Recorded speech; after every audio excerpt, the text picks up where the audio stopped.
And welcome back to the channel, guys. So the S4 what you've seen would left, that was an engine rebuild.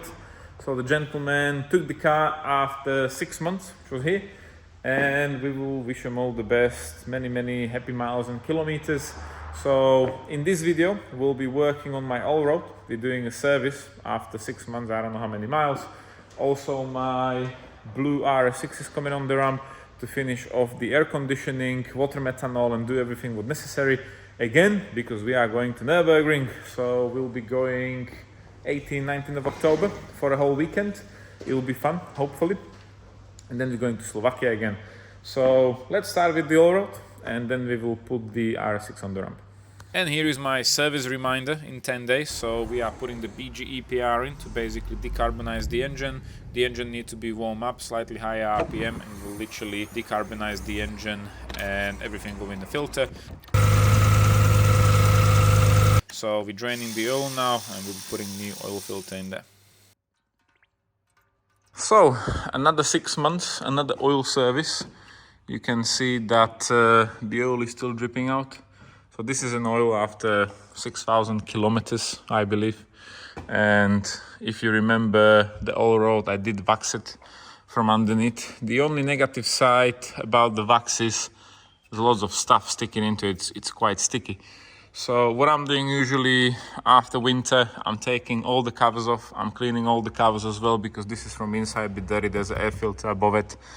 And I don't want to have the filter getting all the juicy stuff going into it. But yeah, the wax is doing the job. If you have a look, it looks still clean, yeah, generally the whole car. And I must say that the oil leaks, there are a few spots which I believe will be an oil leak from the timing chain covers. It's not like dripping down like heavily, but at some point it will get to that point when I will have to do it. I'm probably just going to do the timing chains at the same time. Back of the vehicle, same, all waxed, so still looks fresh. However, UK weather tax has arrived. Yeah, the exhaust wasn't like that when I purchased the car. Yeah, it started having the surface rust, but generally it looks clean. Yeah, all the bolts which were waxed are not rotten so far to hell. Yeah, everything looks all right. Everything looks all right. Oh, there's a leaf. I thought there's a rust, but that's just a leaf. Okay. So yeah, we have the car for like 2 years now. The only thing what we really did were the rear brakes, the genuine ones. I believe we will have to do the front brakes very soon, because first of all, there's a lip, quite a big one, but it's getting low. And if you remember, I was doing the bushings on the suspension arm. Yeah, so you can see 22, 23. All the bushings are good, they're not cracking. Also the all-road, when it's cold weather outside, while it warm up over the speed hump, is making like a quick noise. I swapped the deep bushes around for new ones, I lube them, I've done everything what I could, but when it's just cold, the rubber squeaking noise is there.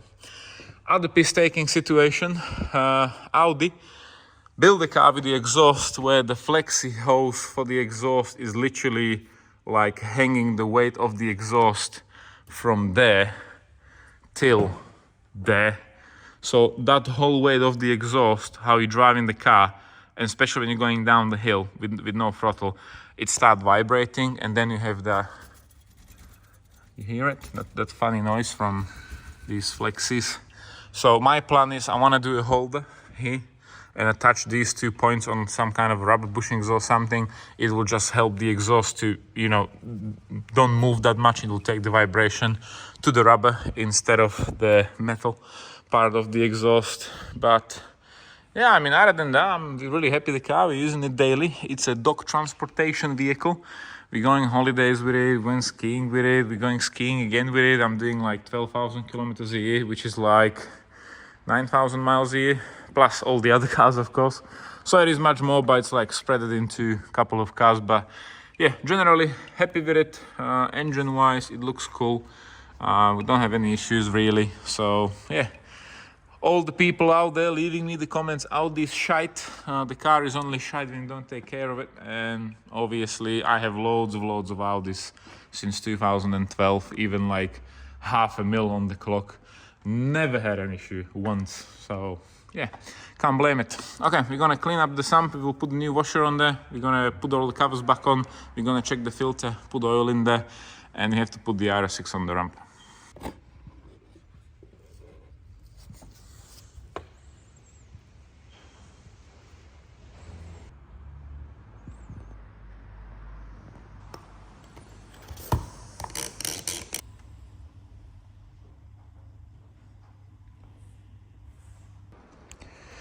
Right guys, so the oil road is all done, all sorted after a service.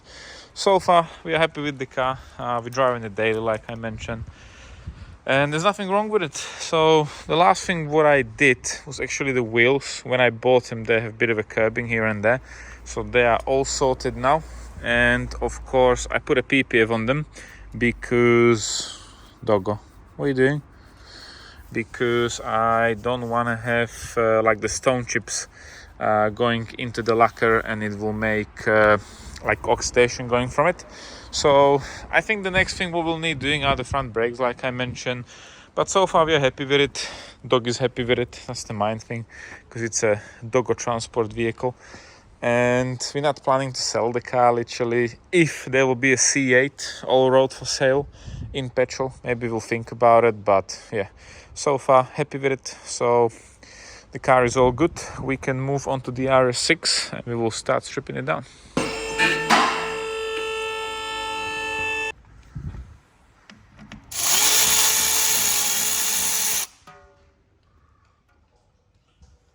Okay guys, so meanwhile the oil is dripping out. This is actually oil after 3,500 kilometers maybe. I drove it from Slovakia to Nurburgring, did a couple of laps, and that's it. Drove it a few times around here really.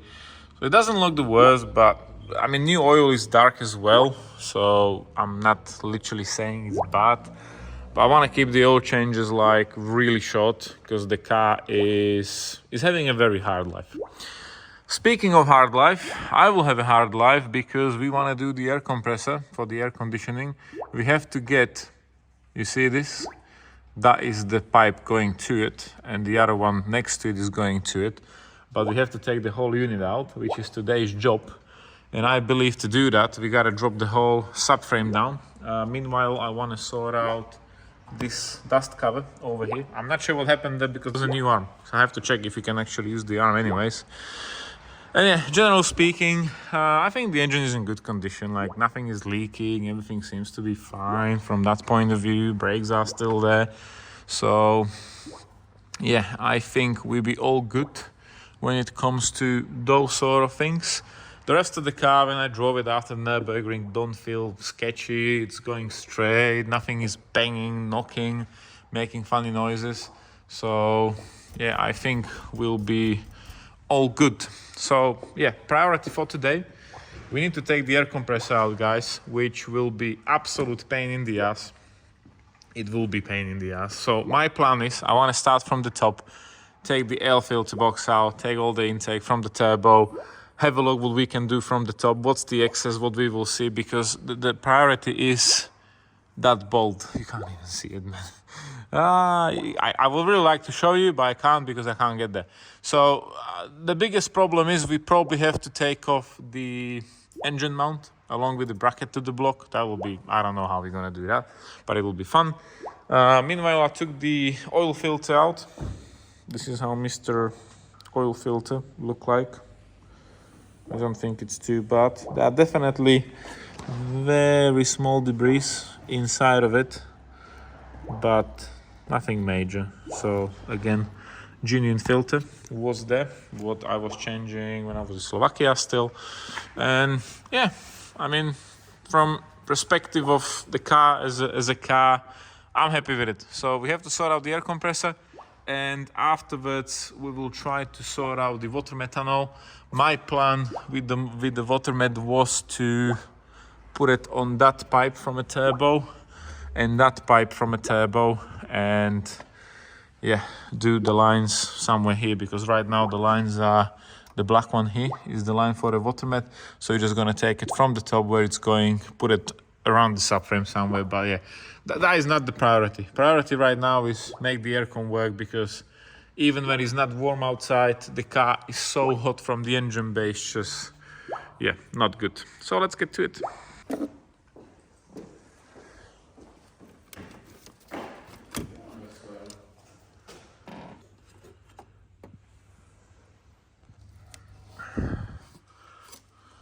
No oil. That's very strange.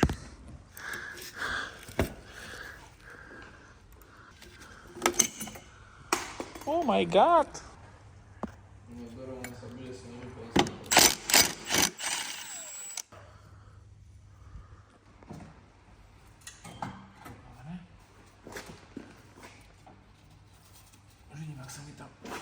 Au! Prštíky. Privrznu. Presne tak.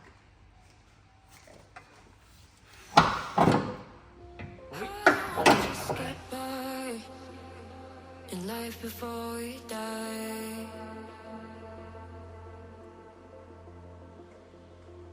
I only live a single time, no chances to revive.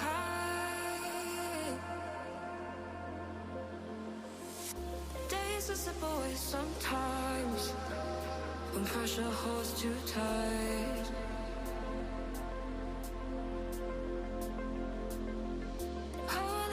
Make up my mind and override the fight. I've been patient, waiting for an answer, contemplating. Didn't get me. Okay guys, so the time lapse what you've seen, that was like 5 hours of work. This is the result.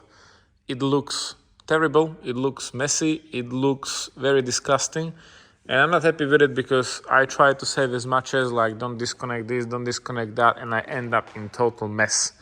So currently the situation is what I wanted to do originally. Well, we get to this point, I remove engine mount, I remove everything out of the way. I try to take off the whole engine bracket, which is held on these 2 bolts. There was one on the top, and then I found out there's one more behind the turbo somewhere over there. Can't get to it. So if I can't take off the bracket for the engine mount, I'm not able to get to the air compressor, which is over there. Won't be able to slide it out. I won't be able to disconnect it, unscrew it, do whatsoever. So far what we did was a necessary step to get unleashed to the point where we are now. So the whole intake had to be stripped down. Everything had to be removed, and these 2 bolts, one for the intake and second one completely gone, was a bit of a pain in the ass to do because this one, the damaged one, was actually between the turbo and the block. So yeah, bit of a disaster. At least I did manage to take it off, but yeah, it's not actually sorted. So next up, we are removing the whole front end. The oil pump gotta come off, which is a bit of a sad situation because I have to replace all the gaskets again. They are quite expensive, and today is Saturday. Soonest, if everything goes well, I will be able to get them for Tuesday, which is soonest. We want to go Nurburgring the following weekend, so we have like not even a week to finish this mess off, which will be quite interesting to see. Also, I did spot a last bits of the silicone master level. This is O-ring for the oil cooler over there, so that will be replaced. And yeah, we will continue. So let's get to it.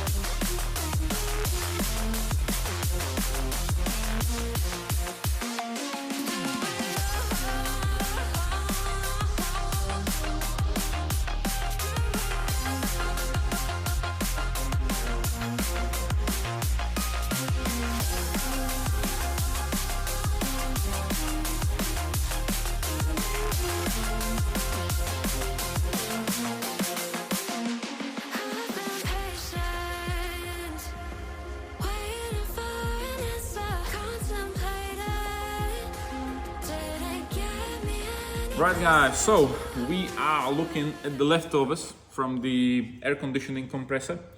And this can actually lead to a catastrophic failure, even internal engine issues, because this air compressor completely seized up.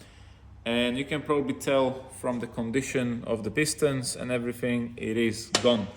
I don't think we'll be able to do any kind of a liner on this. That is really bad condition. And luckily, it didn't cause any internal damage to my engine. So this is the shaft which is driven from the timing chain to a clutch for the air compressor. And luckily I did check it, it is moving, the teeth are not missing, it's not grind down or anything. We don't have to be removing the engine and replacing the whole running gear in the back. So what happened? I think the air compressor overheated, simply. And because it's a Denso from probably genuine 2008, it failed. Luckily, in our condition, only the clutch from the back failed, which broke in several pieces. That's like a damper and clutch together, and it didn't cause any harm to the engine. So I don't personally think that the air compressor wasn't filled correctly, because we still got like oil in there and stuff. And yeah, it just went, unfortunately. So again, repair, if we have to charge a customer for something like this, I believe he'll be done probably by £4,000 easily. Labor involved, all the gaskets involved. So I did try to save a bit of money by not removing the oil pump. As you can see, the oil pump has been removed. It's not there. The setup around here, where's the air compressor and the oil pump, was too tight. I was not able to actually slide it out, and the question now is if we will be able to get in the near future these gaskets, the strainers, again for the oil pump, which are over there. We will require a few other gaskets and stuff, so I'm really hoping today, Sunday, we'll be able to get it by Tuesday. Also, we are replacing the dryer condenser, which is right here, still genuine, so I have a new one. I will be taking all the piping off. I will be cleaning everything as much as we can and try to prevent from any kind of a damage. I spoke to the guys who will be filling the aircon. They have some kind of a aircon machine which will actually clean it as well. So we will try to prevent everything from happening again. So it is a catastrophic failure. It was pain, especially with the turbo inlet, and everything was like a bit of a struggle to actually remove it. There was loads of swearing going on. Yesterday it took us 6 hours labor, I would say, and put it back together will be easily another 6. Meanwhile, I can't see anything wrong with the engine, nothing is leaking, we don't have to carry out any other work, which is good. And we already have a compressor here ready to be fitted, but we can't continue because we don't have the stuff for the oil pump. So we will be heading to Nurburgring hopefully in 2 weeks time from now, and all this have to be sorted out.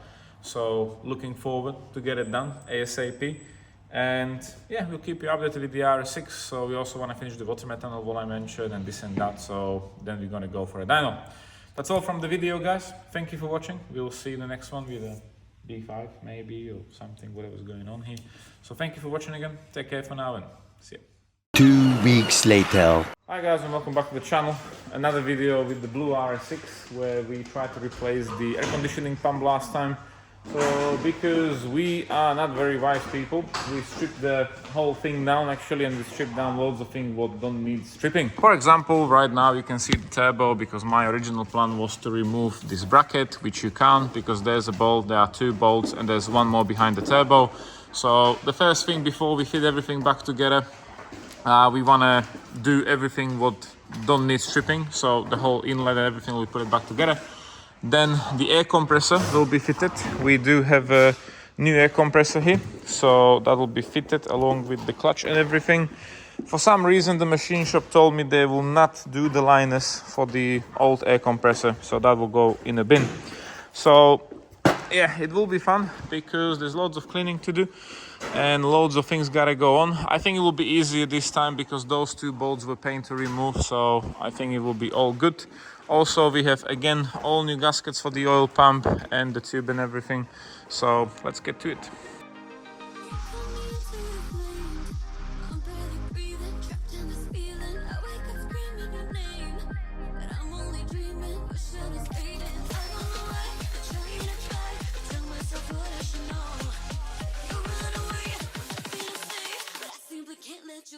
Okay, so the intake is on again. All the pipes, all the hoses are in there, so vacuum, pressure, everything seems to be plugged in. Meanwhile, Mr. Philip has swapped the dryer. We clean up the pipes. We have new O-rings coming on there, and we'll be fitting the air compressor, which is going very, very deeply into the engine. So let's continue.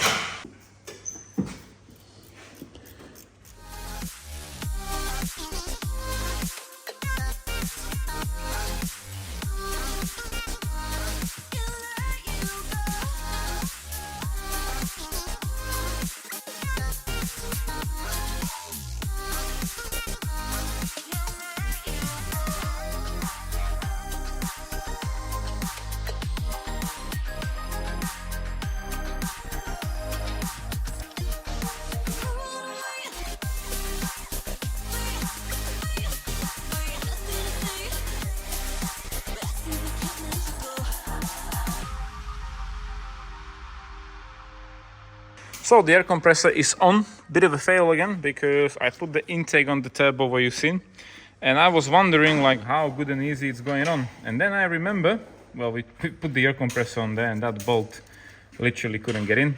So we have to take the intake off again. Air compressor is on there. We did put loads of lubricant on the end of the shaft. Everything is tight. Intake is on. We did put a new O-ring onto the pipes which goes into the air compressor. Dryer is replaced, and next up the oil pump is coming on. So we're putting new O-rings, new strainers, new O-ring over there, and then we have to put the front end on. Inside the strainer. Yeah.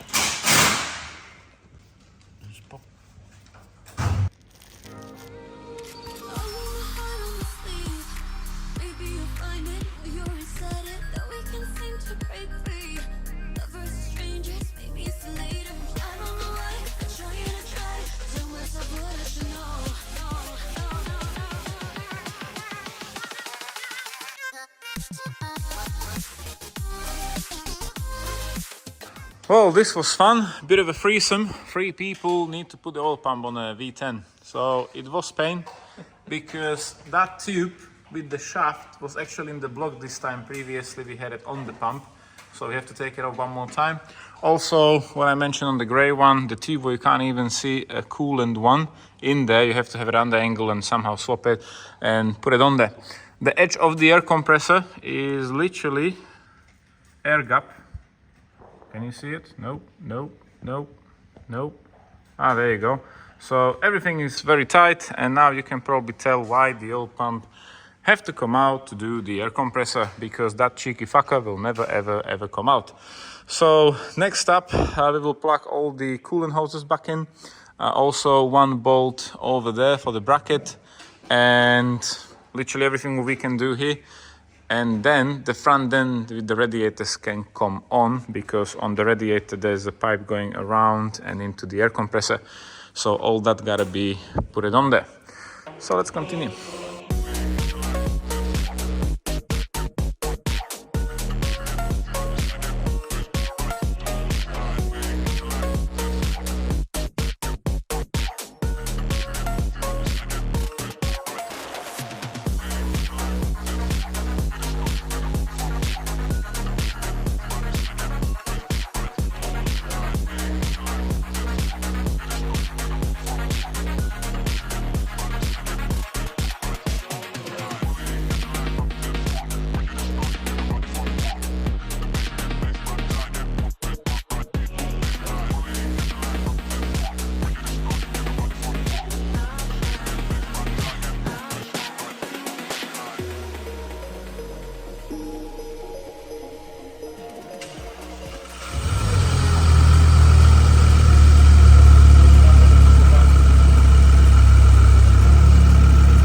I'm also repairing my headlight because the wires inside are broken, so we have to resolder them, and hopefully it will be all working again, so you can see they are fully broken.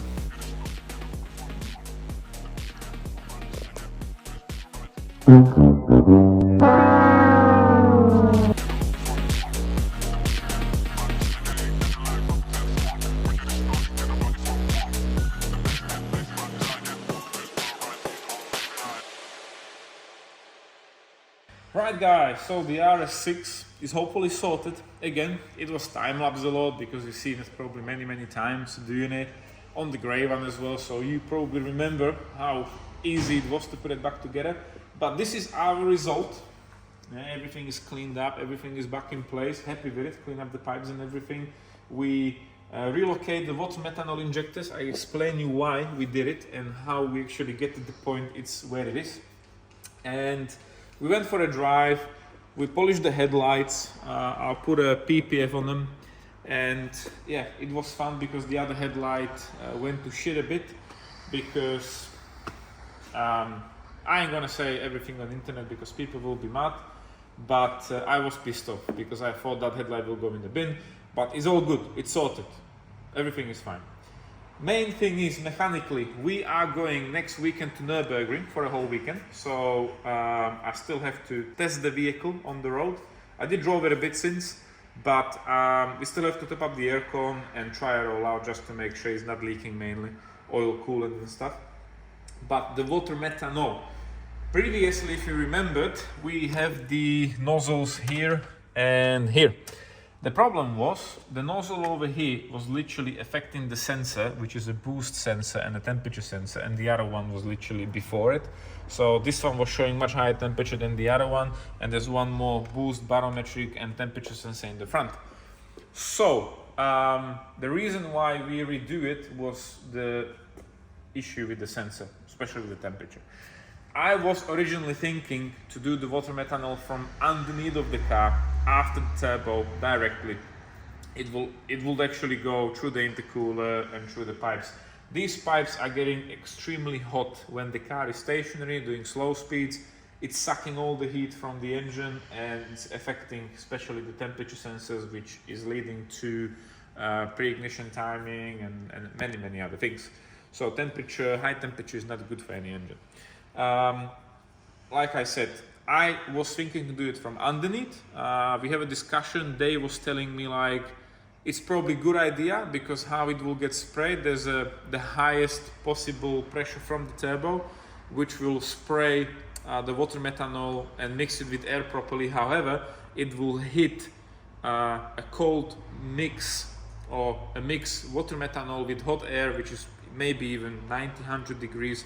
It will hit the intercooler, which will be cold, and it might actually create a condensation, and that condensation, because the air is going from the bottom to the top, might actually stop on the bottom.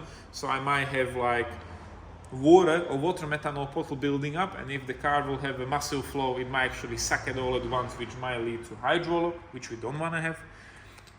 Even I have the check valve in the system. It's something what might happen very quickly and you can't do anything about it. So I didn't put them on the bottom. We managed to put them on the top, and we literally put them here. It will be cooling down the pipes when they're going to be warm, and it will be actually mixing up with the air after the intercooler, and it will be going through all the sensors equally. So probably that was the best decision what we can do. So that is all sorted. Air compressor is there. I have to still fill up the aircon. That will be Tuesday. Didn't have time to actually top it up yet, but we did test it and pressure is not leaking, which is good. We also put a new registration plate. We have 7,000 horsepower, almost. Well, it's 900, which means it's 1,000, which means it's 7,000. But I did want to get something more like 1,000 bhp. Hopefully it's going to have 1,000 bhp at some point. But the T700 was the only one, if you put your imagination into it, really maybe looks like a bit of a one.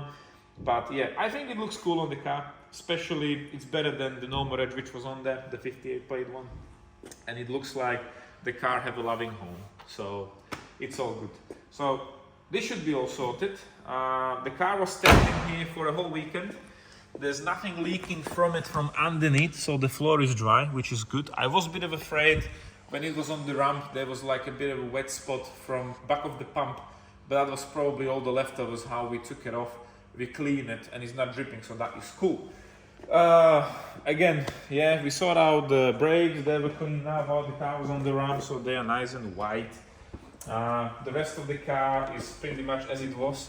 I do have a dentment coming in because there are dents on the doors and stuff, so I will be making like a wrap on the car because of all the people who supported it. So they will have like their names on it and stuff. So probably it will be like half of the car. We probably go like matte black or maybe gloss black, I don't know, with a bit of a few white inserts in it or something. And yeah, the gentleman gotta come in because I don't want to be putting the wrap on something which is sketchy like hell. We have the car on the charger because it was standing for a while outside, so the battery wasn't fully charged. The water methanol setup is literally done. There's nothing else we can do with it. And yeah, we have to go to the office. I'll be doing a track day insurance for the RS6 because you know how it is in the UK. You are not officially covered at Nurburgring, so we have to sort out that. And I'm really hoping we will enjoy it 2 days. That will be fun. I'm really hoping the car will last. And one more thing, the level sensor is not working in the tank. So I have to drive the car for a while to get a bit of a petrol out of it because it's full of petrol at the moment. And I have to check the sensor in the tank. So that will be another video, maybe another film it. So I have to check, but there is definitely a problem because I put a full tank and it's showing like 3/4. So we have to check on that. So that's all from the RS6, guys. I'm really hoping there'll be some interesting videos from the Nurburgring. We'll see. And we'll see you next video. Thank you for watching. Take care for now. See ya.